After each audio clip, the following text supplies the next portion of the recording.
आज मैं आपको AIA PGET एग्ज़ाम के एक टॉपर से मिलवाने वाला हूं और उनसे जानेंगे कि उन्होंने इस एग्ज़ाम को क्रैक करने के लिए या टॉपर बनने के लिए कैसे पढ़ा था, उनका डेली शेड्यूल क्या रहता था और हमें कैसे पढ़ना चाहिए, इसके बारे में और भी बहुत कुछ इसमें उनसे पूछेंगे। सबसे पहले मैं AIA PGET एग्ज़ाम के बारे में शॉर्ट में बता देता हूँ। देखो, जैसे MD MS जो भी कोर्स होते हैं उसमें एडमिशन लेने के लिए, यानी इनको पोस्ट ग्रेजुएट कोर्स बोलते हैं, इनमें एडमिशन लेने के लिए आपको इस एग्ज़ाम को देना पड़ता है, यानी कि all India AYUSH post graduate entrance test, इसका फुल फॉर्म होता है।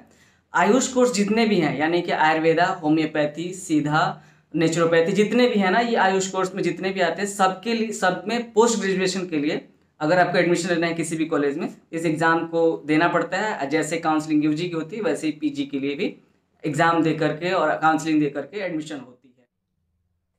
मेरा नाम डॉक्टर भैयाराम चौधरी है। मेरी ऑल इंडिया रैंक 19वीं है और OBC कैटेगरी रैंक 9वीं है और मैंने राष्ट्रीय आयुर्वेद संस्थान जयपुर में शल्य डिपार्टमेंट अडॉप्ट किया है और मेरी UG भी राष्ट्रीय आयुर्वेद संस्थान जयपुर से ही है।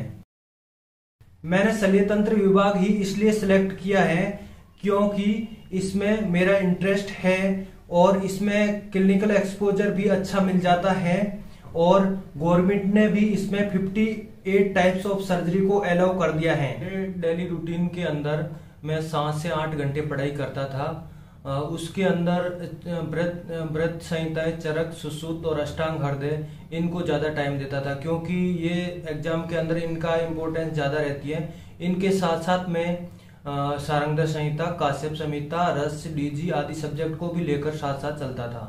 लेकिन जब शुरू में कोचिंग जाता था तो सेल्फ स्टडी का टाइम थोड़ा कम मिलता था, तो जो भी टाइम मिलता था उसके अंदर जो कोचिंग में पढ़ाया जाता था उसको वापस आके रूम पे उसको रिवीजन करना और जो कोचिंग में पहले पढ़ा चुके थे उस बैक वाले का रिवीजन करना और जो कोचिंग के टेस्ट पेपर हो गए थे उनको भी रिवीजन करना का रहता था। जहाँ तक श्लोक याद करने की बात है तो मैंने सारे श्लोक तो याद नहीं किए थे, लेकिन जो श्लोक जैसे कि चिकित्सा सूत्र है या जो प्रीवियस एग्जाम में आ चुके हैं उनको जरूर याद किया था।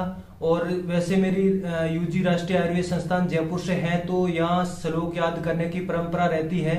तो जो श्लोक UG के अंदर मैंने याद किए थे वो मेरे लिए बहुत उपयोगी साबित हुए थे। लेकिन मैंने सभी श्लोक को पढ़ा और समझा जरूर था और मॉडर्न जो मैंने UG के टाइम पीरियड के दौरान पढ़ा था उससे मेरा काम चल गया था क्योंकि एक साल के ड्यूरेशन के अंदर आयुर्वेद और मॉडर्न दोनों एक साथ पढ़ना बहुत मुश्किल होता है।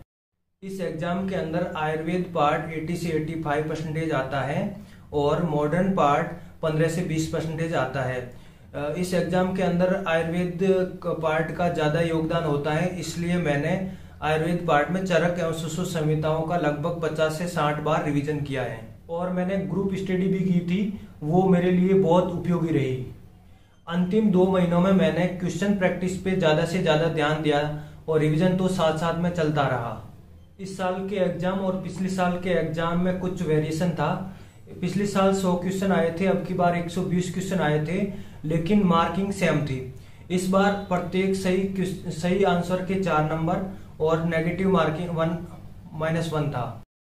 इस साल क्वेश्चन क्लिनिकल बेस्ड पे ज्यादा थे और इस बार कथन और कारण वाले क्वेश्चन भी पूछे गए थे।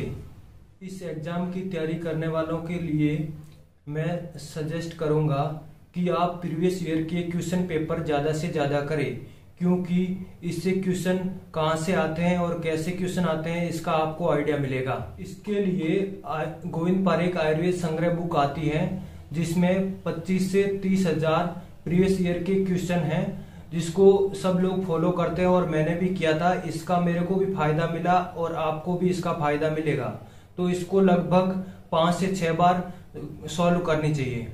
इसके साथ साथ संहिताओं का बार बार रिवीजन करना है और मेरा मानना है कि कम बुक्स को फॉलो करें लेकिन उनका बार बार रिवीजन करना महत्वपूर्ण है। इस एग्जाम में 50% क्वेश्चन चरक एवं सुश्रुत से कवर हो जाते हैं। इसके लिए आपको बार बार चरक एवं सुश्रुत का रिवीजन करना जरूरी है।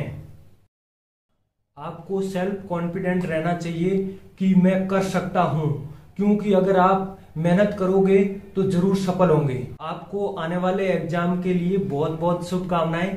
Thank you.